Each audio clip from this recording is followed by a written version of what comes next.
Good afternoon and welcome to this meeting of the Scrutiny Committee. I'm Councillor James Wright, Chair of the Scrutiny Committee, and I'll be chairing the meeting. To begin, here are a few matters of housekeeping. In the event of an emergency, there are no practice alarms planned for this meeting, so if an alarm sounds, please evacuate City Hall by going down the main staircase and out to the War Memorial in front of City Hall. Speakers, please use microphones at all times and speak directly into the microphone. Please mute the microphones when not speaking. The meeting is being live streamed on the Council's YouTube channel.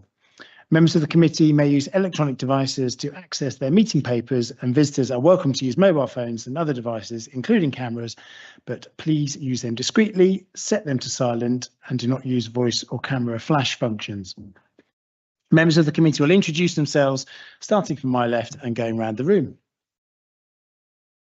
Hello, Councillor Lucy Galvin.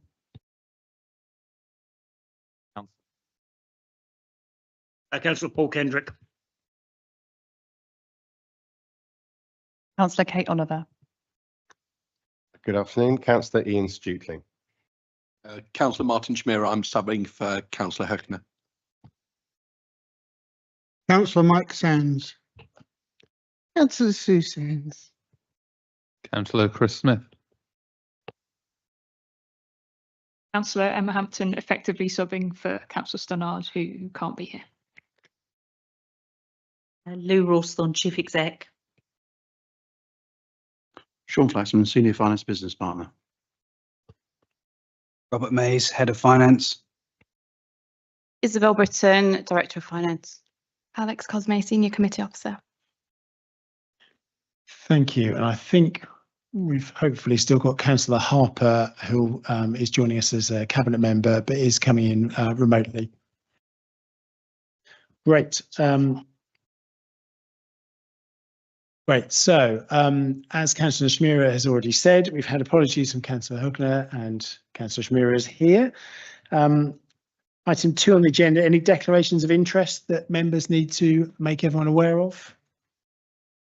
No declarations of interest. Item 3, minutes. The minutes of the meeting held on 15th of January will be included in the agenda pack for the next meeting for approval. So we now move on to item 4, which is the Council's 2026-2027 budget and medium-term financial strategy. Isabel is going to present and walk us through, and you'll break it down into sections. And what I'd like to do, it's important that we cover all the sections and don't just spend lots of time on the general fund. So Isabel will make sure that that happens, and we give appropriate regard to all of the various sections. And we've also got, as Councillor Hampton has said, is here in place of Councillor Stannard, and we've got Councillor Harper down the line if there's any questions of political clarification needed, I guess. So without any further ado, Isabel, over to you. Thank you. Thank you. Thank you. So I've just put together a few slides just to kind of make it quite easy to understand the budget, really, and just to highlight a few of the key areas. As you know, we had a budget strategy agreed in the tail end of 2025, which was how we were going to set the budget. We talked about the issues that we had. We've got obviously major change at the moment, local government reorganisation. We have had a fairer funding settlement, and obviously that consultation has closed, and we have included those figures within this this budget, although obviously they still need to be signed off completely. So we've got a time of unprecedented complexity. We've got rising demand. There's lots of pressures being put on the council, and so I think we've all sort of agreed to this position of setting the budget and then having the ability to change the budget and update the budget on a quarterly basis based on how things change and how things move as we go on. The 3 key areas that we really need to look at today are the general fund, the housing revenue accounts, and the capital expenditure. They're all key components of the budget. So just like Councillor Wright said, we really need to make sure we give equal time to all of those and an understanding of all of those. So just some real highlights here. The resources, the increase in resources that we've had this year has been good. We have gone from having resources of about £20.8 million to having £24 million. So that's the change in council tax and the increase in funding that we've got from central government. Obviously, it's not a windfall. It's actually making sure that we're back to the right level of funding for the demographics and the level of need that there is within Norwich City Council. So that's a positive news story. The budget movement, all of these tables are in your budget papers, but I just thought it's helpful for me to just highlight the key ones for you as we go through. This budget movement one just shows the changes that we've made within the budgets, the areas where we've made provision. So just as an example, they're taking it from the top. In employees, we've made provision for about £1.6 million worth of uplift. That's obviously waiting for the pay award, making sure that we've got money within the budget for whatever that pay award comes out at. And there's a few other changes in there where we've got CPI and other changes where we've aligned budgets. So it's just a summary of the budgets in totality there. Obviously starting there at the 20.8 million and leading on to £24 million in total spend. Areas that we worked on as a team, and these are not budget savings, they're budget item realignments. So areas where we found we didn't need budget for 26-27 are all listed here, and those are all detailed in your packs as well. Where we've not needed money, where we've maybe we can put more budget in for income.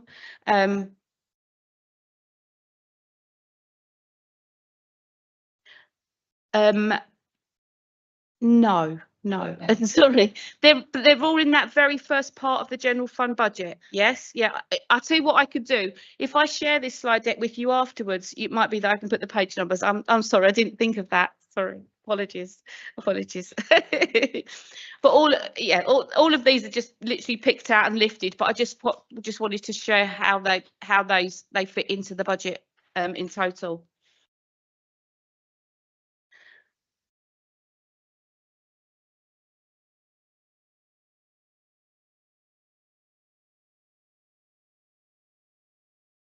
Sorry, I'll let them.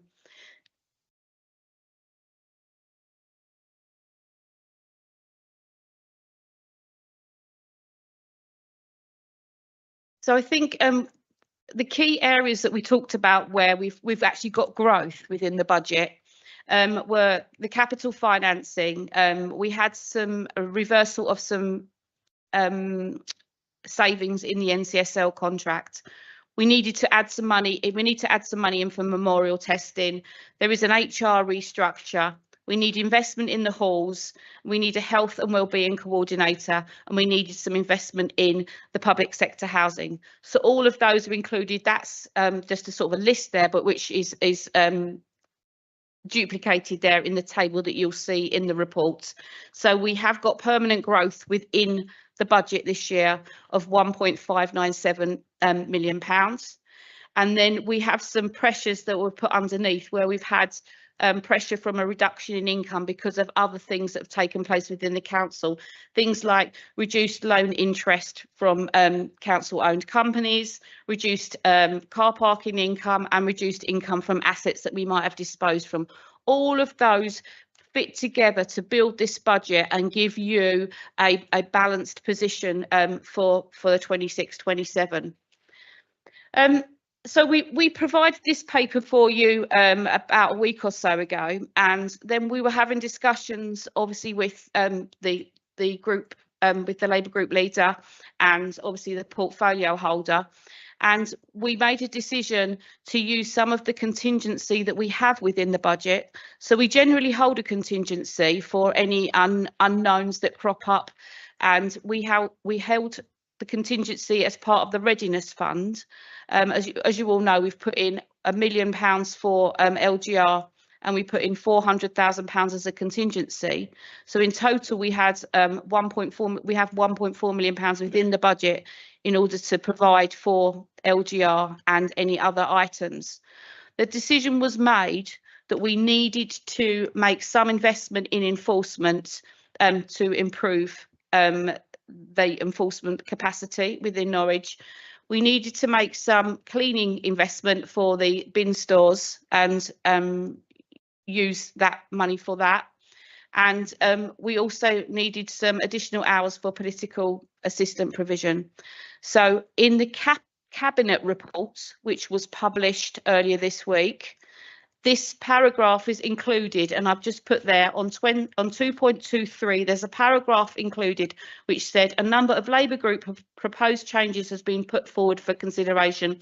These proposals include community clean-up, improvements to bin refuge areas and increase in hours for political assistance. In total, these come to approximately £300,000.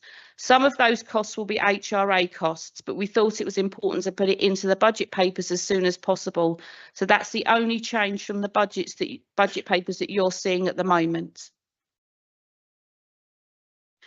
The next two slides just talk about what we're going to deliver, how we will align all of the changes that we make to the budget as we go forward with that sort of quarterly monitoring, align those to the priorities of Norwich and basically ensure we're delivering the core and statutory services and that things are uplifted and managed within CPI. So the process will be a quarterly rebasing of budget forecasts, which will be taken to Cabinet, and Councillor Harper and I will be looking at that process and making sure that process is an inclusive process where we can have some scrutiny of some of those changes that we make on a quarterly basis.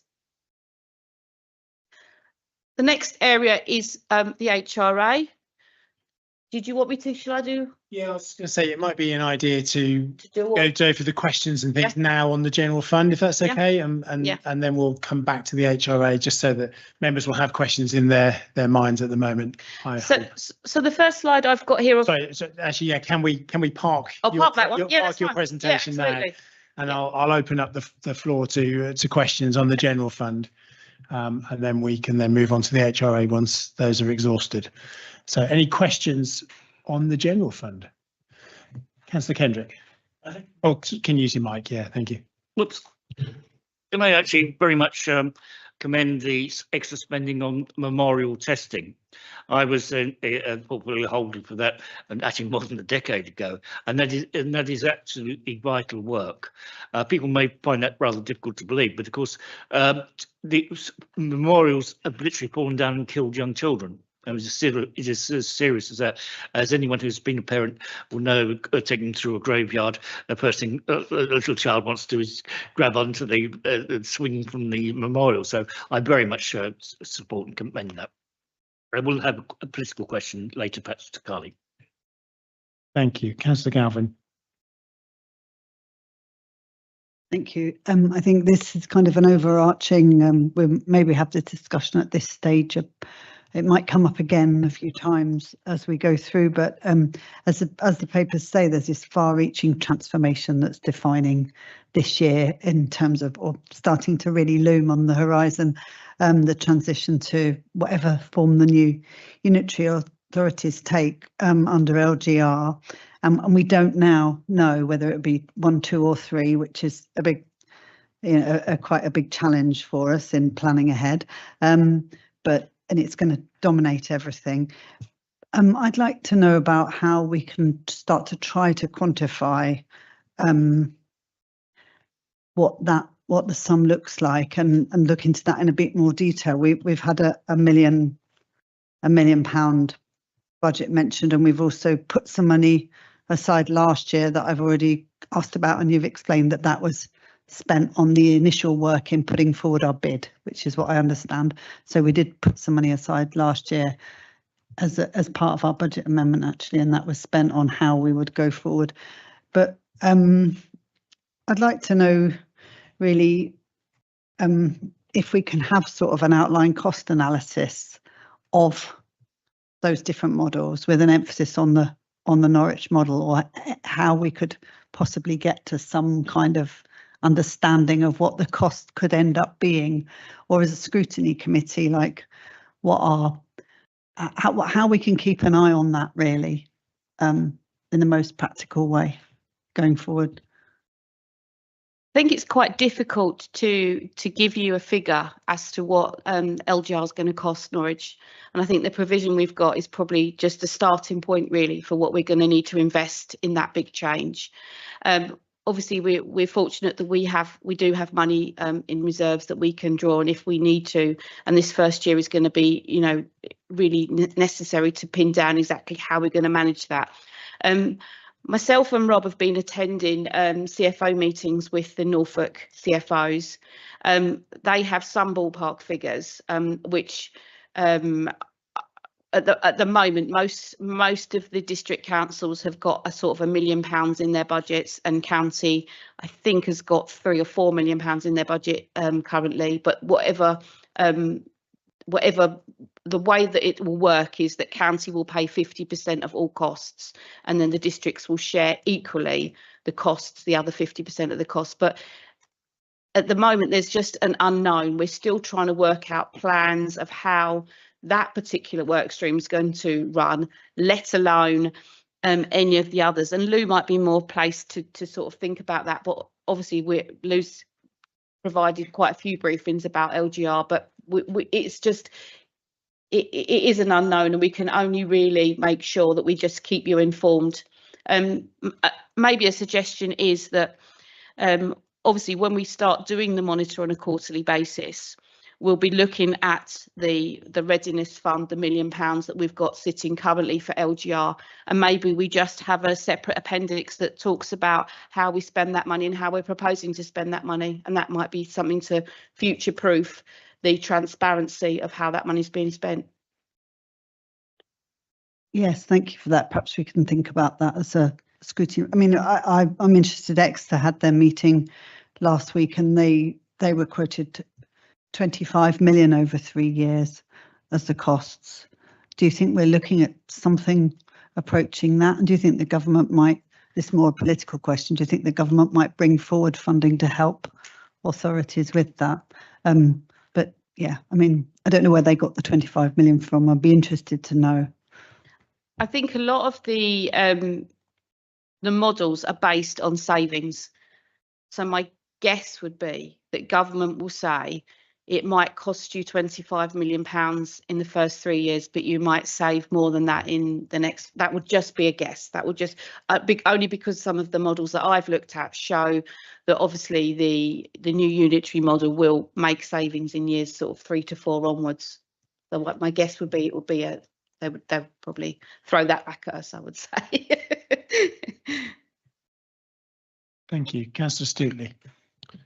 Yeah.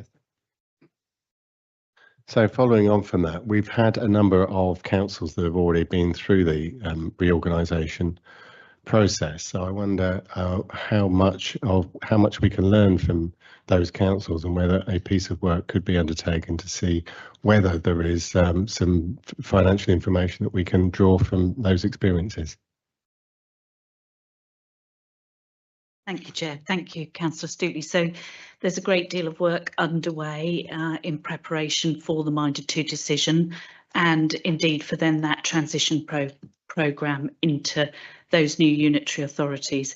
We are absolutely taking learning from other places, and as Isabel has already said, there is a Chief Finance Officer's work stream that is in place and is helping to translate those figures into something that might apply for us in the first year. But you'll understand at this moment in time, this is an estimate of what costs might look like for next year. We submitted our business cases. They had costs in those business cases. Those will be reviewed, and then we will have a new position around costs for LGR for the next 2 years. That we're not expecting government to fund this. You know, the councils will be funding this themselves, but you'll know there'll be a number of ways in which we'll look at how we might do that. Thank you. Councillor Schmierer. Yeah, apologies if anyone's got further questions on LGR. This is moving it back onto sort of general fund and specific lines in the budget, if I can. I was interested to read on page 45 of the papers the key findings from the survey, that was there were the 800 or so residents took part in. And in particular, the sort of priorities, the three priorities that residents wanted, and I'll quote here: they should be streets and public spaces, housing and neighbourhoods, and obviously housing will come on to with the HRA, council efficiency and value for money. So I suppose my question will be sort of, can you give me some more sort of specifics about what has been done in those three key areas within the general fund, in particular in that the former, the sort of streets and public spaces, because we do hear an awful lot of casework about residents not being happy about the sort of estates management, basically litter in the city centre, in particular the Mancroft councillor, sort of bins overflowing, benches sort of not cared for. Basically, the people were unhappy about the state of things, and of course fly tipping, which are their sort of perennial issue and a perennial concern for many residents across the city centre and I'm sure beyond. So I was just wondering if you could give me a bit more detail about those three key areas, about what this budget is doing to deal with those ones, please. So shall I bring in you, Councillor Hampton? Yeah, I can come in first on that. I think Isabel touched on in her opening slides about the fact that we have put aside one of the only changes to what was circulated is some growth essentially on that priority, cleaner, greener Norwich. From our perspective, that was a reflection on that. It did come out really strongly in the consultation, and we all know, just as ward councillors, how important that is to people. There's clearly a bit more breakdown on page 50 about streets and public spaces, the question about if people had £10,000 to spend in their neighbourhood. So that pot of money, there's some things we definitely want to use that for, as mentioned, the enforcement officer role that previously UK SPF funded, which has had a real impact. But beyond that, we want to keep it relatively flexible to be sensitive to what emerging priorities at ground level in different wards. So that is certainly one core provision we've made kind of quite specifically into us in response to that feedback. Okay, I'm just going to bring in Councillor Harper as well. Thanks, Chair.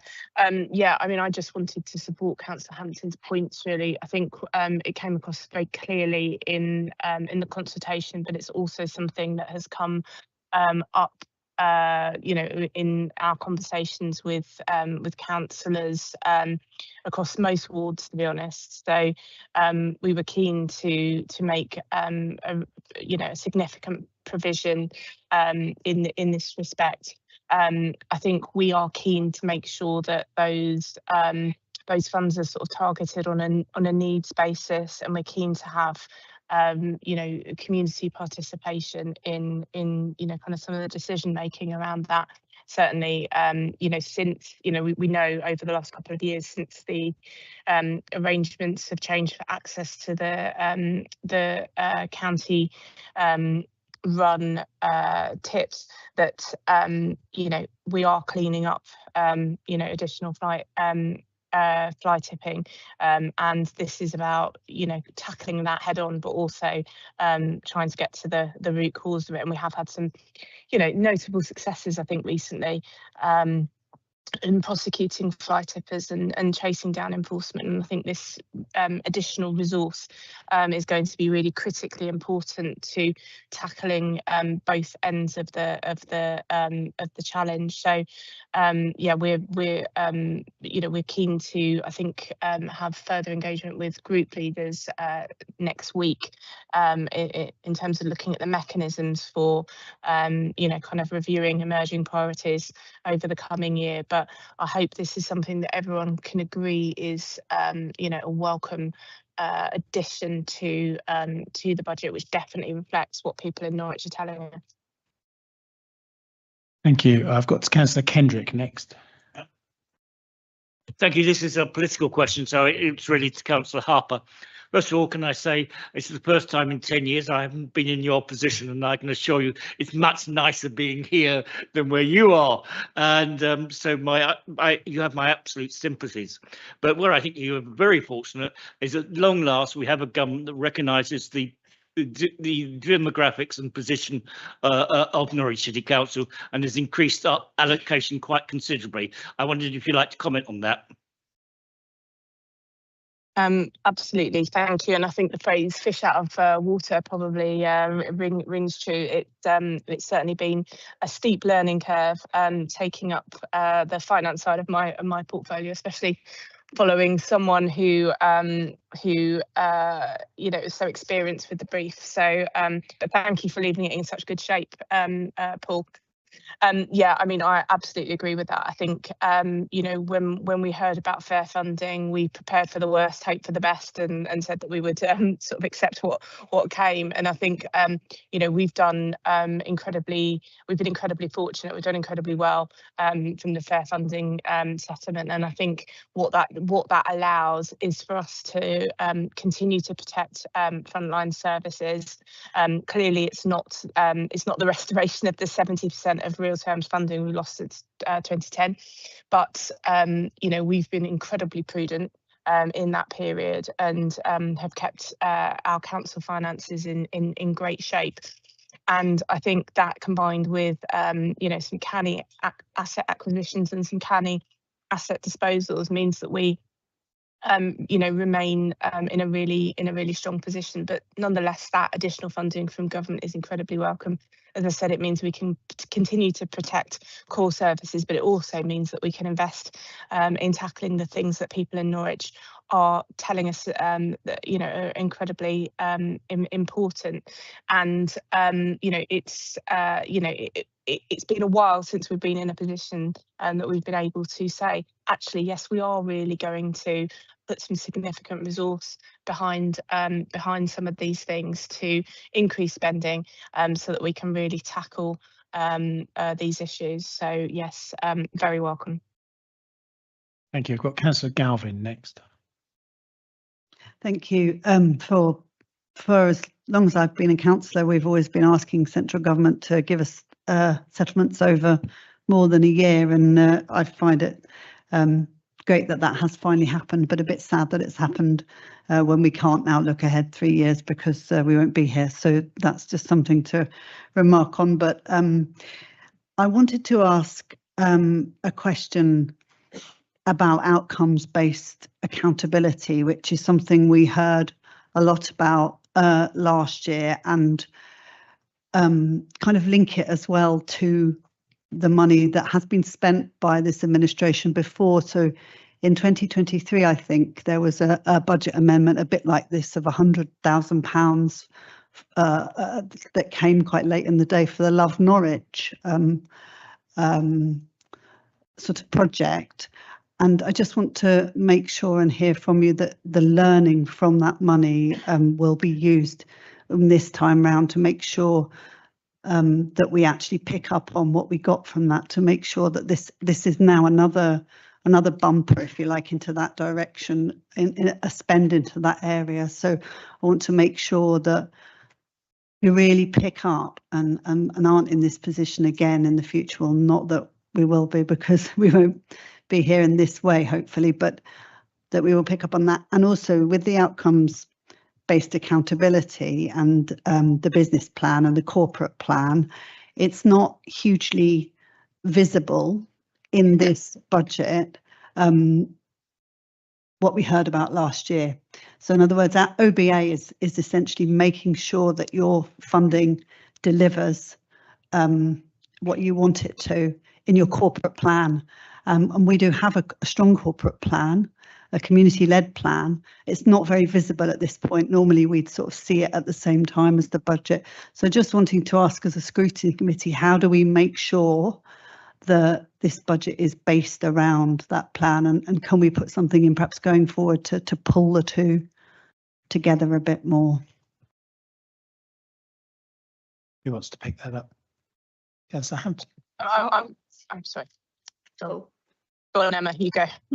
So I'll pick up the first part about the Love Norwich Fund and looking at outcomes going forward. We brought Love Norwich to scrutiny a couple of times, so it's been well documented here how that fund was spent. A lot of the benefit of that, especially around the CCTV cameras and enforcement, is still being felt in the city. We're continuing to review the sort of effectiveness of some of those measures in terms of CCTV, especially if we need to revisit locations, exactly kind of what impact they've had, where they have been up so far. But on the whole, and as reported to the committee previously, we've had some really good results, especially with regards to deterring incidents. And as ever, we need to monitor any knock-on effects and the like, and more than happy to go through a similar process going forward. As Councillor Harper said, there will be a process in place for members, not just the scrutiny committee, but group leaders, councillors more widely, to have their say on how that funding pot gets spent and allocated going forward. So we're happy to work with the scrutiny committee to keep abreast of how that goes over the period of it acting. Great, thank you. Councillor Harper, did you want to come in and add something? Yeah, just I suppose really just to the second part of the question, you know, I think I wouldn't say that the corporate plan isn't reflected in the budget. I just think it's you know, the whole process is different this year, but I think, you know, it's a fair point, and you know, I think that's something we'll need to reflect on, you know, as we review quarter by quarter. Clearly, you know, because we are moving forward, you know, into this brave new world of local government reorganisation, you know, the outcomes from the plan, what it's feasible to deliver in the time that we have remaining as an organisation, is going to, you know, kind of flex. We won't see all of those things through in, you know, in quite the same way. You know, I think we very much hope that they will be taken forward by the new unitary, but you know, there will be decisions to make about priorities within that plan. So you know, we will work through those things, I think, together over the next year. Thank you. I've got Councillor Sue Sands next. Hi, yeah, I just want to make a couple of comments. When you talk to residents in our wards, two of the main things that inevitably come out are streets and fly tipping. And as of right now, of course, we don't have any power over the streets at all, because that's county council, and hopefully Unity will sort that out. The thing is, people still in Norwich don't know which services are at which council, so, you know, there's a big plug for Unitary. And as far as the fly tipping goes, I don't know about the experiences in other wards, but when we have reported fly tipping, it's been very quickly dealt with. So I do have a question about government funding and about our budgets going forward. Now, some areas, and we're fortunate enough to be an area receiving it, are getting Pride in Place funding of £20 million, and that certainly will be helping public spaces and neighbourhoods. And my question is, how much will the Pride in Place funding affect budget allocation? Thank you. Should I come in on that one? Yep, yes, please. Would that be helpful? Look, you know, we are absolutely clear that you know, this needs to be, you know, this you know, funding to tackle you know, community cleanups, improvements to estate aesthetics and things like that, you know, it's got to be on a needs led basis. So it, you know, I think our collective view as an administration is that you know, it won't be punitive, that, you know, if you've got Pride in Place, you know, kind of funding, that's your lot. You know, if you know, they're funding different things, so we need to be led by need, and we need to, you know, kind of take sensible you know, decisions about this. And you know, we also need to weigh up where we can have the most impact for the money that we have available. But you know, I just want to provide some reassurance that if, you know, for example, there is a, you know, a strong need to tackle, you know, a particular issue in both, or you know, the Pride in Place funding, I don't think has any bearing on that. Thank you. Next question is from Councillor Champion. Thank you, Chair, and thank you for the report. And it's quite in depth, isn't it? And I guess the question, well, one of the questions I'd like to ask is, and specifically in relation to the market, I've lost it now, or it was on my screen a minute ago. And sorry, the increased market rental income, which is 60,000. I am aware that there are, so the ice cream shop on the market went out of business last year, or left the market because of the increases in cost. I guess my concern is, are we milking, to what degree are we milking the market for all it's worth? Is it a sustainable strategy? I guess that's a broader question than I can ask here, but maybe it's a political question that can be answered. I think with regard to that item and a number of the items on that table, we worked through those budgets to make sure that the budgets reflected the actual activity going on. So there weren't actually a decision about what the income would be. It was more about what we'd seen historically and making sure the budgets were aligned with the actuals would be my thought process. Just looking at Sean there and hoping that he's in agreement with me. So obviously you've got the political question as well, but that sort of realigning the budgets was really just about making sure budgets reflected activity. And we'll do the same thing next year. If there is an uplift in income or a downward spiral in income, then we would adjust the budgets to make sure that we're not putting ourselves under pressure by assuming higher or lower figures in our budgets. Okay, thank you. Thank you. Councillor Harper, did you want to come in? Yes, thank you. Just to adjust the point on the market. First of all, I want to be really clear. I don't think it's appropriate to talk about individual traders' circumstances in a public meeting. But I do want to make the general point that the market, we cannot subsidise the market. If people want to run a seasonal business, that's absolutely fine. But if they're occupying a stall for the whole year, then they have to pay for that whole year. And we can't not collect rent just because someone has chosen not to open for kind of a period of time. So I just want to make that absolutely clear.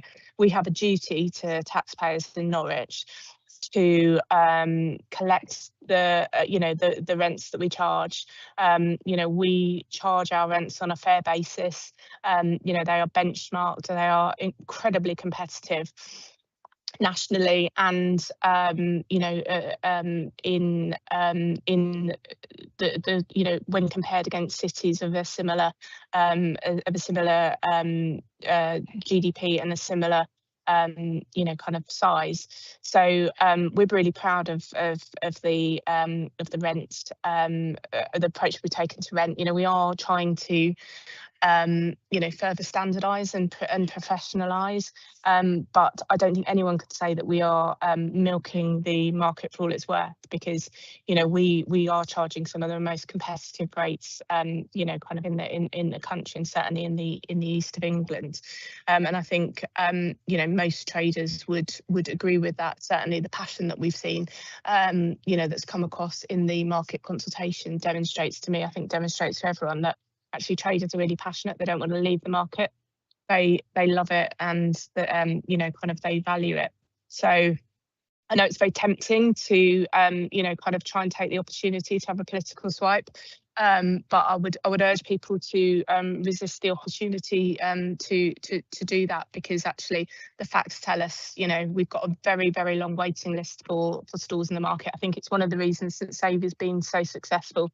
There is a really strong demand for micro trading opportunities in Norwich, and I think I hope the market will continue to thrive. But we do have to collect rent for our premises, and although we can't legislate for individual traders kind of trading preferences, some people have used stalls as storage, for example. We have a duty to taxpayers. If someone is occupying a stand, they have to pay for that stand. Thank you. Councillor Stutley. Thank you. So my question is related to the outcomes-based assessments and what we've already been talking about on local government reorganisation. Excuse me. So throughout the budget, there's been the caution linked to LGR, and it's a recurring theme throughout in shaping revenue and capital decisions. Given the scale of the impact this has on the council's ambition and investment, how confident are officers that it has clear and evidenced understanding of the actual financial risks and potential knock-on effects of holding back as we go into the new unitary framework? And just to set that up, I was looking for quality impact assessments and couldn't find any real detail on impacts on vulnerable groups, social harm from delayed investment, climate impact analysis, or comparison of invest now versus pay later outcomes. I just wondered if we could have a bit more detail on that and some reassurances, please.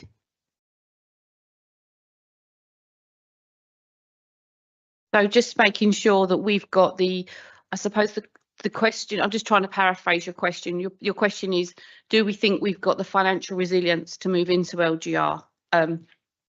Yes, and also this budget is quite cautious, quite prudent, as we've heard already. And there may have been an opportunity to invest more, but we're essentially holding back because of the LGR uncertainty. So the question is really about does holding back on investment in outcomes for vulnerable groups and other areas that I've outlined here, will there be a knock-on effect, and has there been has there been scrutiny of the possibilities for outcomes that cost us more later than they would now if we invested now? So I think with regard to the financing of, that risk of making sure we've got enough money for LGR, there's definitely been a cautious approach in that we are managing those reserves and making sure those reserves are there for the medium term. With regard to how we will spend, I mean, the budget's been set on the principles of need and delivering those elements where people of making sure we're delivering a service to a high, at the highest level we can at the moment, and not losing anything. As we talked about in the budget, there aren't any cuts or savings. There may it's a realignment and making sure that we're still delivering to that high standard that we talked about. I think it's important that we have that provision there for LGR, and I suppose my final point will be the way that we've set the budget, so we have this dynamic ability to look at it and adjust it and realign it to those priorities. I mean, it's already starting to happen because we've been talking obviously about the amendment that's already been put in by the Labour group. I've been in discussions obviously with the Greens and with the Lib Dems talking about amendments, and I think there'll be an opportunity as we take this budget on a quarterly basis through sort of scrutiny areas, not necessarily to this scrutiny board, but to the various groups that we can actually update the budget and make sure we've got provision for any changes that we think are priorities. Thank you, Chair. Yeah, so just if it's helpful to committee, the budget is so as Isabel's explained, there are no savings, there are no reductions in the budget. What we've done is we have considered the community-led plan and we have continued to deliver the priorities of that plan. So we're not reducing the plan in any way, we're continuing to deliver those priorities. And the way that the budget is set is so that at regular points during next year, we will reconsider the budget and rethink about the order of those priorities. There is sufficient funding to also provide for LGR. And I think Councillor Hampton wants to come in. Yep, Councillor Hampton. I was going to say very similar to points that have already been made, that this isn't a budget that compromises any of those vital services for vulnerable groups. There is adequate budget provision to proceed with LGR, and actually we do need to get that right for the sake of vulnerable groups going forward as well. There's no savings, there's no reductions. Those priorities are still really at the core of this budget. It's in a lot of ways a rollover from last year, and with opportunity as we go forward, as we've heard on a quarterly basis, to look at any sort of emerging priorities to help those groups or otherwise. Thank you. Did you want to come back on your question? Yes, please. Yeah. Thank you. I think the question wasn't really about cuts. I understand that the council has ambition to improve the lives of people, but all budgets and decisions are choices, and we have vulnerable people and a climate emergency that additional investment could help to improve. So it's about whether choices of holding back on that potential additional investment actually will cost us more and further down the line.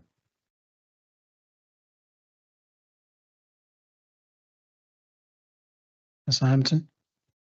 Come back in again. I think I get the additional points you've made. I think what we said still stands. We're starting from a standpoint of a budget that was robust in dealing with a lot of those issues you've mentioned. So you said climate emergency, that's a service area, or the environmental strategy team, who's had huge uplift already. So we're starting this year from a much better standpoint than we were a few years ago, and on top of kind of what all the external grant funding that we've seen big increases in over the past year or two to deliver to some of those priorities, and obviously decarbonising homes while making them warmer and tackling fuel poverty at the same time, which ticks a lot of the boxes that you've just mentioned. You're right, there's always going to be competing priorities. We think we've already got a really robust offering for a lot of those areas. One thing we, as we've already discussed, did ring fence to do a bit of growth into is the area that came out top in the budget consultation, and I think a need we'd all identified, and again has a lot of co-benefits in some of the other areas you've just mentioned, improving people's lives, communities, the environment they live in. So I kind of do get what you're saying, but I think we've got the balance as strong as we can in the circumstances we're in as a council at the moment, and are going to be serving those groups well. Thank you. I've got Councillor Laws next. Thank you, Chair. Just a point of relative detail out of some concern interest, although the amounts involved are not insignificant. On page 42, there's a reference to movement in pension deficit payments, which was good. I appreciate this is an area where the council doesn't have control. It's subject to actual valuation as well, and I understand it's run at county level, but I'm just interested in what the overall position with the pension fund is, any deficit that might be needed to be covered. Thank you. Robert? Thank you. So that figure is in the budget based on the triennial valuation of the pension fund.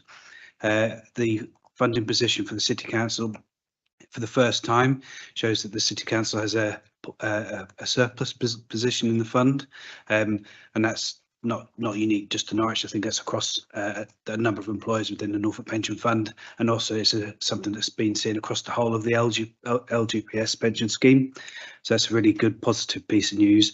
And as you rightly say, we are supplied with a actuarial report that says our pension contributions should be set at this level, and that's on that basis we then included on their advice that reduction to our secondary contribution. So our primary contribution will stay the same at 14.5%.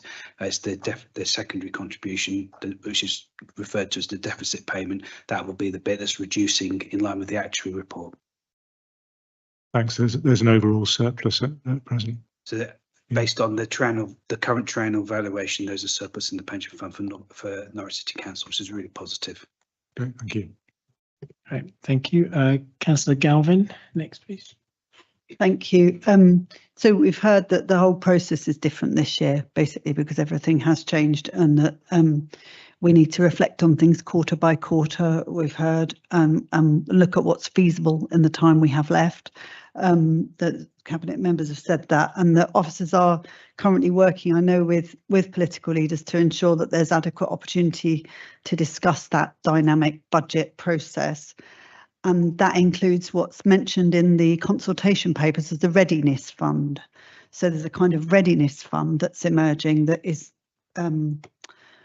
that is our way of dynamically budgeting this extra money that we've got, that we're not pushing all forward now because we're not sure about the future, in a very broad brush explanation of it, which you can argue about. But I'd like to just make sure that we have adequate oversight and scrutiny on how that funding's allocated going forward, how much there is of it and where it's spent. So I don't want to lose sight of possible recommendations, and I almost want to sort of bring us a nascent one here that we have. I don't know if it's the time and the place, or should I save it to the end? But I mean, one thing I'd like to do is potentially have a report back here, or be guided by officers on how that readiness fund will work, how governance arrangements will work in practice to guarantee transparency on it. And either that comes back as a report here, and how that knits in with the OBA approach, so that we really spend that money effectively and ambitiously in the next year. But I'll be guided what the recommendation could best look like. But I'd like to kind of put it forward as an idea now, so we don't lose it when we can move on. If we park that now, we'll pick it up at the very end. But members have certainly now heard that. Just also like to update the committee. Councillor Harper was scheduled to be here for 45 minutes, and it seems has now gone. So we won't be able to put any questions to her anymore. Councillor Champion. Thank you, Chair. So one of the things I was just, I guess, confused about, and I'd just like a bit of clarity, is in relation to setting aside 113,000 for elections, considering that the council has asked the government to cancel elections. My understanding, and please correct me if I'm wrong, it's normally 170s to elections and thirds, and so it seems like a very substantial amount to put aside for a thing which isn't happening. Can you just educate me on this? So what you're looking at is our earmarked reserves. Our earmarked reserves are there in case of they're generally there. They're aligned to a project or an item. You'll see there's a number of different reserves sitting there. We always carry an earmarked reserved for budget for elections, because we have by-elections, we have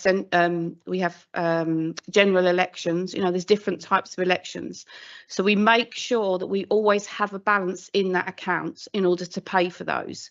We obviously, if we have an election, we do get some funding back from the government, but it doesn't generally cover the total cost of elections.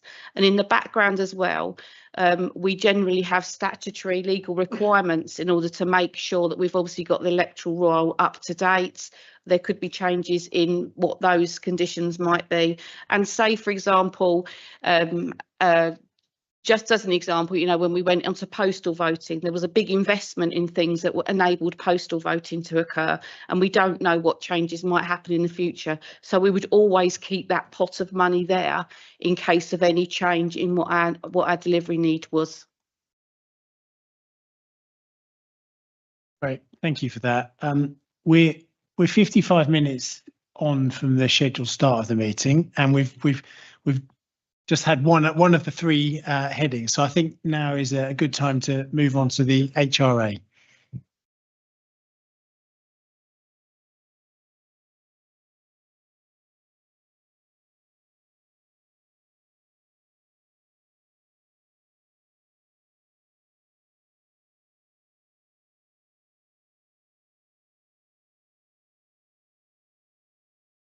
time. It took a little bit of time. Okay, right. So luckily I've got my team here with me. Those of you that know Sean and Rob, who are probably a little bit more versed on the housing revenue accounts. As you know, the housing revenue accounts is the ring fence money. We take income in from rentals, and we are only allowed to invest that within that housing stock.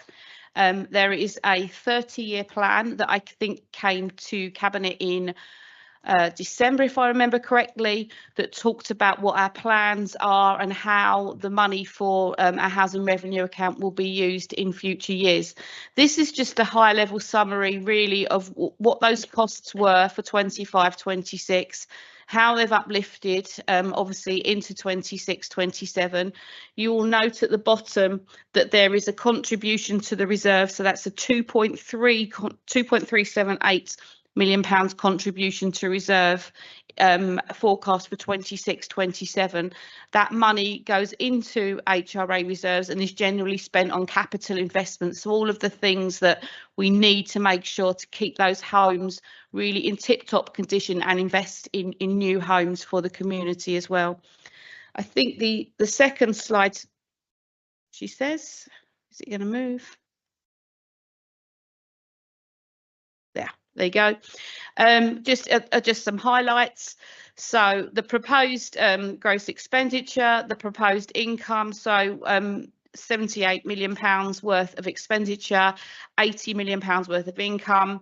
We have to keep a prudent level of reserves of 4 million pounds, but we do have a total reserve level in the HRA of 56 million pounds at the end of projected 26-27. As I say, that's for investment in new homes, in updating the current stock that we have. And just a footnote about the rental income. So rents are allowed to be increased by CPI plus 1% in line with government policy. And there are just some indications of what the average rental increase will be for 26-27, a £4.80 average increase for those rents, and garage rent increases are about the same. So if you have any questions on the HRA, myself and the team are happy to answer them. Thank you very much. HRA questions from anyone? Councillor Schmira and then Councillor Stutley. Yeah, thank you very much. And this is where my ignorance will probably become glaringly obvious, so apologies for that.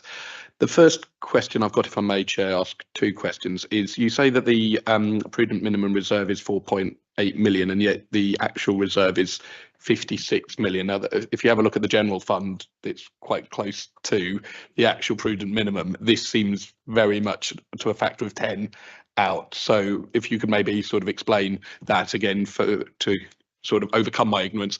And then the next one is about the increase in rents. Now, for many years, councils had to decrease their rent as compelled by the Conservative government, if I recall, in sort of 2015 onwards. So this is sort of bringing it back to the numbers. But the offset, the reason why I mention this is because a lot of our sort of plans had been that sort of windows, doors, kitchens, bathrooms wouldn't be updated as regularly as they had previously been before that mandatory reduction. And you talked about this sort of long-term sort of plan of about 30 years and this capital investment. So can you just sort of explain a little bit more about how we're getting back to where we were pre-2015 in terms of catching up, making sure that people are living in good quality homes, that that there is that maintenance provision put in, and that is being spent, in that regard, please. Thank you. Yeah, I can answer that. So taking the first question, if you going back to the HRA business plan that was published back in December, it shows there's some graphs in there that show and depict the expenditure pattern. So basically, although there are some considerable reserves being held at the moment in the HRA, the HRA business plan shows that over the next few years they will all be depleted to continue to upgrade the homes and maintain the homes throughout the whole of the HRA, and also create some new homes at the same time. So although we're holding high levels of reserves at the moment, they are accounted for and will be utilised first before any borrowing to deliver the 30-year HRA business plan. So, but yeah, at the moment they are still held in reserves. Going on to your second point. You're quite right in the fact the HRA took an enormous hit over 4 years between 2016 and 2020, when there was a 4-year 1% per year forced rent reduction. Over at the time we were utilising a 60-year business plan. It was over £200 million of income was lost to the business plan over that period. And as a result, at the time, some of the programmes were curtailed to be able to meet, to maintain the viability of the business plan. We are now back to modelling throughout the business plan based upon the stock condition survey. So the stock condition survey is telling us what will we predict, and what our colleagues in the property team predict will need to be upgraded based upon the component expiry dates. And we are back to feeding that into the business plan again, based upon the need to upgrade the properties as opposed to tailing it to match. There are certain assumptions made throughout the business plan based upon levels of inflation, etc., and interest throughout the plan. And at the moment, we're still showing that with certain actions that we detail in the business plan report, the HRA should remain viable over the next 30 years. Thank you, Councillor Stuteley. Thank you. So given that the housing revenue account is ring-fenced, asset-backed and funded through rents, grants and long-term investment rather than general taxation, to what extent is LGR creating uncertainty in the housing revenue account and ambition to invest in housing, because we'd all like to do more and faster? Lou, did you want to come in on that? Yeah. Thank you, Chair. Thank you, Councillor Stuteley. The HRA sits slightly outside of the LGR situation, as we've talked about before. So the kind of constraints that are applied to the general fund when that Section 24 notice is laid by the government later on after the Minded 2 decision and later this year doesn't provide the same constraints for the HRA. There's recognition that the HRA needs to continue to function, needs to be able to continue to invest in the same way that it has done for the benefit of the residents. Yeah, do you want to come back? Yeah, thank you. That brings me on to a further question with as I said, we'd like to do more, and the pace of retrofit and the house building is probably not anywhere near any of us would like to see. So with the HRA's low gearing and loan to value position significantly below sector norms at 22%, does the council see this level of caution as necessary protection against future uncertainty, or underinvestment that's limiting our ability to address housing need and retrofit the existing stock at the pace that we want and is required? Because what we've seen so far is progress, but it's the tip of the iceberg. Yeah, again, going back to the HRA business plan from December, in the plan it showed that although at the moment we've got a capital financing requirement in the HRA around about £208 million, the actual borrowing is projected to increase significantly over the 30-year period to deliver the programme. So that loan to value rate will reduce quite significantly. I think the business plan is showing that over the 30 years, the peak borrowing is probably likely to be over 400 million, which obviously does change that ratio quite significantly. So that sort of answered your question, that it is predicted that it will move much higher, that rate in the future. Just one more comeback, if I may. So I suppose the obvious follow-up to that is why don't we borrow more sooner in order to deliver faster? And also consider moving to the 50 or 60 year model that some other councils have moved to as a housing investment model. With regards to the period of the business plan, what we'd found, we have used a 60-year business plan in the past, but what we found is once you start moving beyond 30 years, there's a lot of uncertainty really, and you're making assumptions.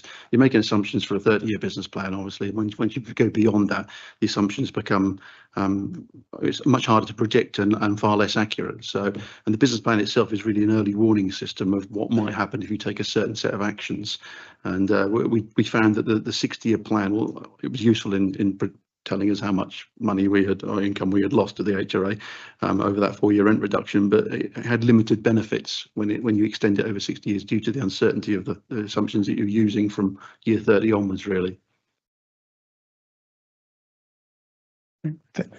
Thank you. Councillor Galvin. Thank you. Yeah, on this topic, which is obviously quite a big topic and will carry on in the next few years, it's sort of ring fenced through LGR. So I'm interested in the enhanced rent for homes that have lower bills due to increased energy efficiency. I think, yeah, enhanced rent is perhaps the wrong way of using language in that sense that you don't really enhance something making it more, do you? But in terms of rent, but obviously that will have a very good knock-on effect on people's bills. So it is enhanced in that sense, and that they'll save money, and that will help energy efficiency and help health as well in those homes. It's all quite a complex account, the HRA, with a lot going on, as we've heard. I wonder if it might be good to kind of have what was recommended on our training, a deep dive to look at the HRA modelling across the future balance of upgrades. I don't think we've really done that in Scrutiny, and that could perhaps, and it could be something that's worth doing, because it is something Scrutiny can look at in the coming year, because it will carry on. So rather than now, but actually put it into our programme to get a better understanding of that financial modelling of the HRA, taking into account the decarbonisation challenge, which is massive, and the need for new homes, which again is massive, and that pressure from right to buy. So all those things, if we could perhaps think about what you think of that and other things we might include in that work. Yeah, I think that's a good opportunity for the committee to look at that as we move into the next civic year. I think when I joined, I had a training session for the 30-year plan, and it is really interesting actually, and it would probably answer a lot of the questions that you have about investment and gearing and debt, and exactly what we're doing to make sure that we've got a resilient, robust plan for the future really, and we can maintain that sort of good level of accommodation. So I think that'd be a really good idea. Yeah. Excellent, thank you. Councillor Laws. Thank you, Chair, and thanks also this part of the report. Just another point of information really for myself. I understand that where tenants are in receipt of 100% housing benefit, the council doesn't receive that income. Perhaps you confirm that. And in any event, do we know what proportion of our tenants are in receipt of 100% housing benefit? Yeah. I can only give a rough figure, but I think it's around about 60% are in receipt of benefit. But that, as I say, that's quite probably an older figure that, and it's a very rough figure. But we do receive the rental figure through the benefit in that case. Any further questions on the HRA? No, there'll be hopefully be lots of questions when we go through it in some detail, which I think will be a really beneficial piece of scrutiny. So let's move on to capital then. Thank you. Thank you. So I've got 2 slides, she says, if they.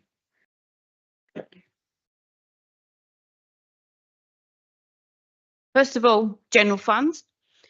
The General Fund Capital Programme for 26-27 will total £22 million, and the proposed 5-year capital programme will total £57 million.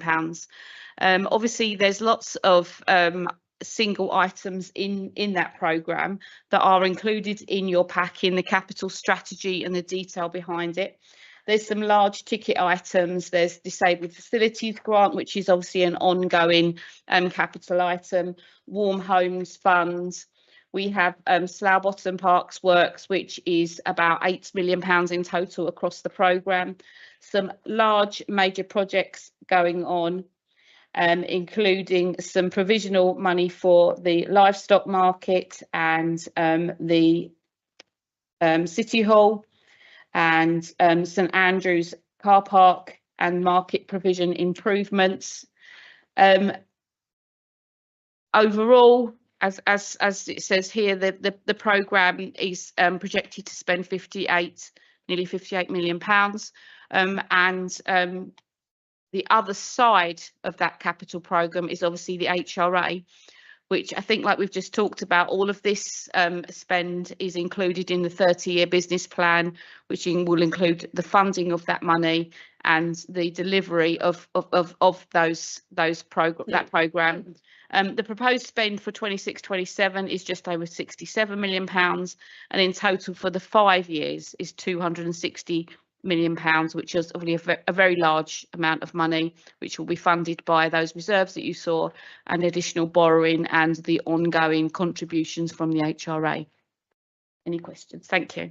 Yeah, thank you. Actually, I have one, and it relates to, I guess, the section 24 direction. And if you go back one slide, the items you have under the general fund capital, obviously they are, some of those projects are multi-year into the future. So presumably anything that's in train already just sort of carries on as part of the LGR winding down of this council and spinning up of the next council. But that notice that we'll get just stops any new stuff coming into play. Is that right? I think yes, there is going to be some kind of restriction with us making big decisions, you know, in the next year or so. But ultimately, a lot of the stuff that we've got in train, we have it included within the budget papers. We have it within the capital strategy. We know the direction of travel, and I think there's something around some honest conversations as well.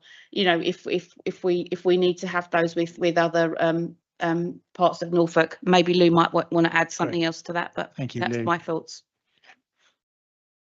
Thank you, Chair. Just to add that, of course, from May 27, shadow committees will be in place, and they will be responsible for making decisions about the kind of funding in future.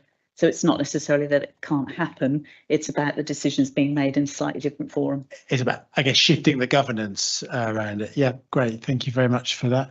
Any other questions? Councillor Councillor Galvin was first, then Councillor Champion. Thank you.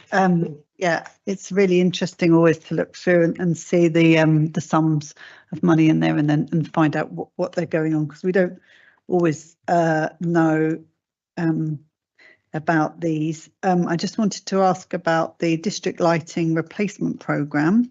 If those will be solar, that's one question I've got. I don't know if there's anyone here that can answer that at this point.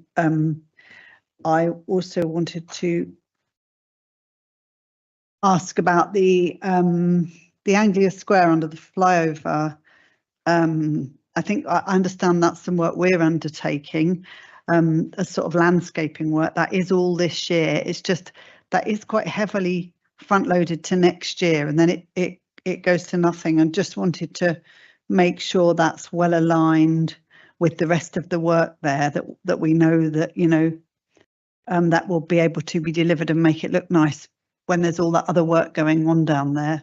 So it's 305 next year and then nothing after that. And then the wilderness natural area, I don't know what that is. I know you have to make these short in the otherwise you can't get a description in the table, but it'd be just interesting to know to know what that is. Just a few little bits that I've noticed.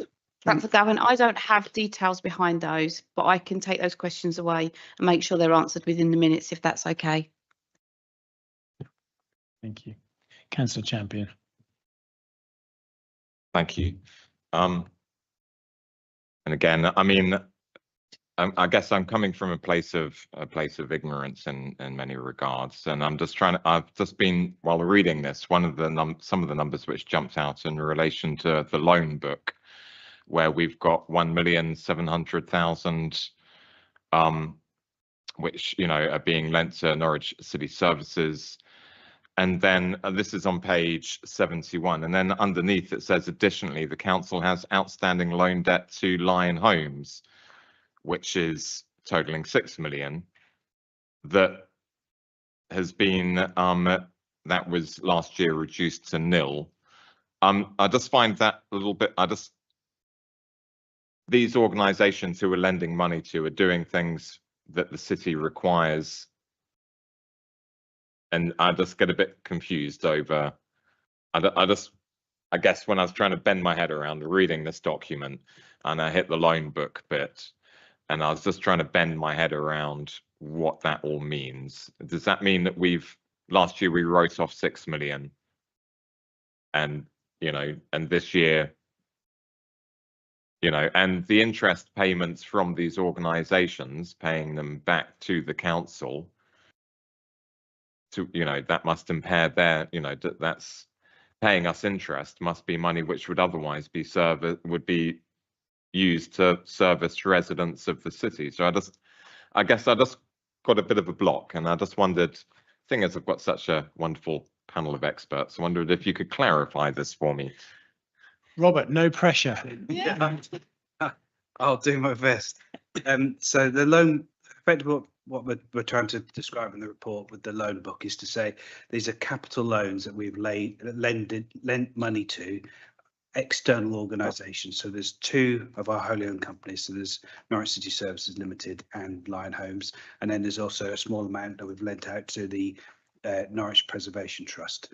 And these are capital loans. So this is where essentially the city council has borrowed money from PWLB, and then we've lent it on to an external organisation. So that's why we capture it in the report. The specific bit about Lion Homes is obviously linked to the decision by Cabinet back in July to place that company into a voluntary liquidation process. Because of the liquidation issues, we've impaired the loan in our books, so therefore we're not expecting that loan to be repaid. But the loan hasn't been written off because there's obviously assets still in the company that we're going through the liquidation process, so there could be some proceeds that come back. And also from a technical point of view around corporation tax, you can't formally write off the loan yet with the company. We just need to get that timing right to make sure that there isn't any corporation tax liability that arises. So that's so the loan, we made a loan to Lion Homes, we've impaired it, but it's still technically legally due, and we'll obviously take some of that money back once the assets are liquidated within the company. Does that help? Hopefully I've explained it. I appreciate, because you reference the Norwich Preservation Society as a small loan, but for the Norwich Preservation Society, that's a small organisation, so therefore it's a large loan, and the interest rates on there are quite high, I believe. And obviously we want that organisation to survive. And I don't know, I just find myself, are we using these loans to support these organisations? Are we using these loans to secure income? What's our primary motivation here? So we're particularly for companies, we obviously have to be mindful of the Subsidy Act and things like that. So we can't, and the state aids, we have to offer a commercial rate. So we're not looking to make income from it. It's to support those organisations with funding, effectively a financing element that we're offering to them through a loan. So we're not looking to make income from them. It's basically enable them to access funding to do particular works. Particularly the Norwich Preservation Trust they're looking to do works on assets that potentially we can't. So they're using the loan facility to then complete the works, and then that property in its new form is then either sold or we've got an enhanced asset. So I drink salt. Yeah. Thank you. Councillor Schmira and then Councillor Kendrick. Yeah, thank you very much. I've got two questions, if I may. They are linked. In terms of this capital expenditure, one is that about 10 or so years ago, we, like many other councils, went on a buying spree of properties around the country to purchase assets basically that would yield income, and those often had sitting tenants, say sort of 5-10 years and things like that. So I'm just wondering, and forgive again my ignorance if there's something I've missed in the papers, what sort of contingency is there in this sort of capital project for sort of reworking I think we bought a travel lodge in Harlow, for example, and all of that sort of stuff as and when we need to do that. So that's sort of outside district, what sort of contingency there is in that budget. Then inside district, we do obviously, as a medieval city, have got quite a lot of old buildings, and kind of reference with the Norwich Preservation Trust that they do own some of those buildings, Ninehams being one of those ones that is in urgent need of repair and an update. But we have got other properties that are sort of historically important, often listed. I'm thinking, for example, of the old library building, for example, just a stone's throw away from here. So to make sure that those buildings are in a decent state of repair, what sort of budget is being looked at in here, please?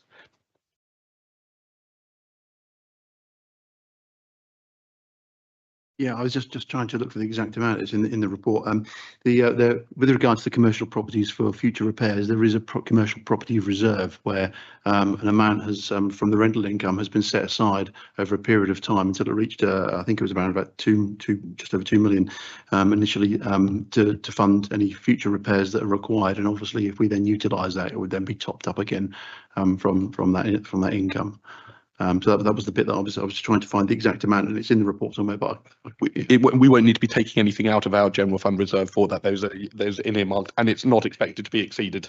It's its own reserve. It's separate. It's an earmarked reserve, ring fence for that purpose. It's not out of the general reserves. No. Yeah, but so it's not expected to be exceeded. So that it basically is self-funding.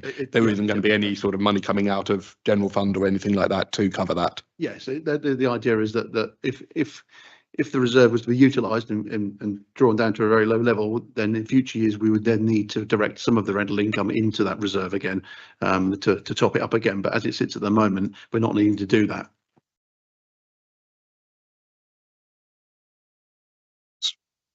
In district sort of historic buildings. Sorry, my guess would be that with those it will be more of on a case-by-case basis. So obviously we review capital all the time. We have a capital board where we discuss items that can be taken forward. Obviously once a year we publish a capital programme, which is here, but we update that on a quarterly basis when we go to cabinet, much like we do with the revenue. So there's an opportunity for people to consider other items, and based on what level of spend they want to spend, it will go through the governance process and be added to that capital programme, depending on what is necessary at that time. Yeah. Councillor Kendrick. Thank you very much. Was actually really need to basically comment on the last two questions. First of all, on loans to go. I mean, I was in charge of the City Council's finance on the political front for 9 years. Obviously, loans to outside bodies, you're absolutely right. We borrow from the Public Works Board. Of course, there are anti-subsidy laws, so we actually have to charge a higher rate. But I would always say that they remain very competitive to what you're able to borrow on the private market. As to the point about the basically repairs to our commercial property portfolio, as I think I believe I said at a council meeting much earlier on in this year. You can milk the cows, but when the cow shed falls down, you've got to build it again, otherwise the poor cows will all die and you won't get any more milk. But that is obviously paid from the money you raise from the milk, not from the general fund. Thank you for that. Any other questions or comments on capital? No. Was that the end of your presentation? So probably, Councillor Stoodley.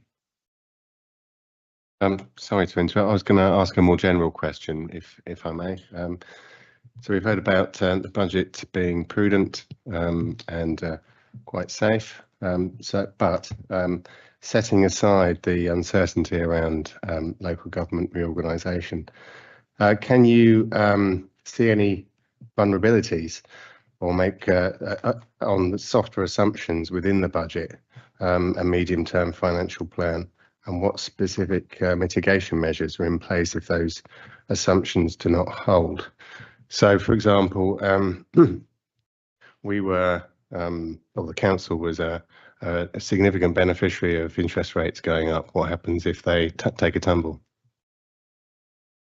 As you can probably see in the pressures that we've included within the reports, there is some allowance for the interest rate change as it's happened, because we have, I think, the outturn projection for 25-26 is positive, and some of that is attributable to the interest rates being higher than we thought and us having an income in coming in. So I mean, I think the appendix within here is my declaration of this budget's robustness, that it's a resilient budget. We have reserves behind us should there be any change, and if there's something that necessitates us spending an amount of money because of a change in I don't know, I keep, you always go back to COVID, don't you? But something happening that we need to spend money on. I think having a robust, dynamic budget method, and that's probably something that we will need to pick up on and make sure we have that collaboration, and changing the budget and updating it based on things that change. So if we get additional funding in, or we maybe don't need to spend as much in areas, it's about that flexibility and making sure we can use that budget in the right way. I was only just saying earlier, I've got officers coming up to me at the moment saying, if we could go for maybe this grant here, then we could maybe offset it and we could then use this money for something else. There's lots of ideas, there's lots of energy from officers about making the budget work. We've had lots of discussions about using money in different ways across the whole of all the services. So I think that's a real opportunity for us to make sure we look at that on a quarterly basis and adjust and flex that budget so it works for all of us. Thank you for that. That's reassuring. So just to clarify, you don't see any further vulnerabilities in the budget? Nothing that no. Okay, thank you. Right. Thank you. We're going to circle back round now to Councillor Galvin's recommendation. So now sort of at the recommendation stage. I'll just, before we do that, we've got 3 recommendations on the report that we need to vote on. I always find it quite odd because these recommendations are that we've noted something. I always find it odd that there's a vote on noting something, but anyway, so we've got the 3 recommendations that are on the report, so that we've noted 3 aspects of the budget. But Councillor Galvin, you've got a sort of potential recommendation. Yeah, so there are 3 really, I think, and they might need a bit more work on, but one is that once we get the minded to decision from the government on the nature of the LGR change, can we have a sort of an outline cost analysis which comes to scrutiny so that we can monitor it going forward, that's perhaps informed by work we've already had done? You'll be able to tell me how realistic that is and how it could be scheduled in.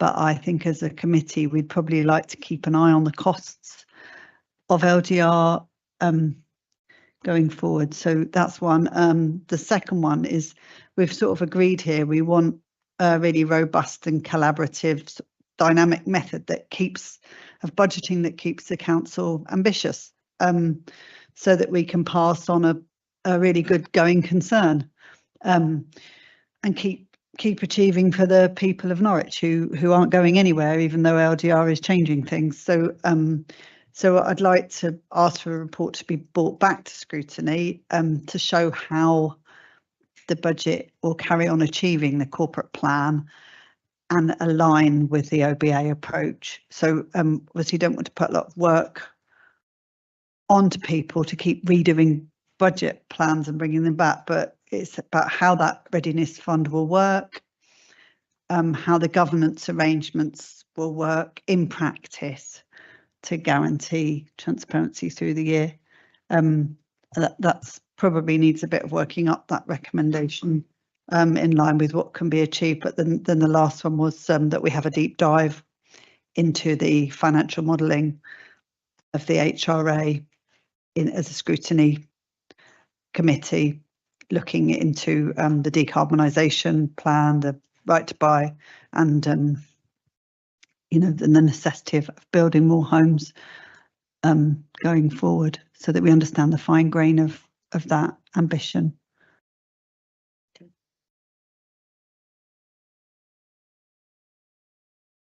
So we've got that proposed. Can I have a seconder for that? Yeah, Councillor Champion was there first. Yeah, I guess we'll have any comments on those three. I mean, they all seem perfectly reasonable to me. Councillor Stutely. Yeah, with the second one, I just wonder whether we can extend that a little bit to get some quality and equality impact assessments on the future. So where we'll sit when local government reorganisation, when the new unitary is due to be in place. I'd like to see how this budget will this budget and the plan going forward will affect our residents, and what the outcomes will be for them compared with other models. So for example, if we invested more, and also perhaps with that the cost of LGR compared with what else we could have invested that money in is yet to see whether we'll actually make savings from LGR, and that's one of the uncertainties. Councillor Kendrick. That sounds fine, but it's all very speculative. I mean, at the end of the day, in terms of LGR, we had no choice but to follow that procedure. And whether there are savings or overall costs, I need a crystal ball, and so would the officers need a crystal ball to work that one out.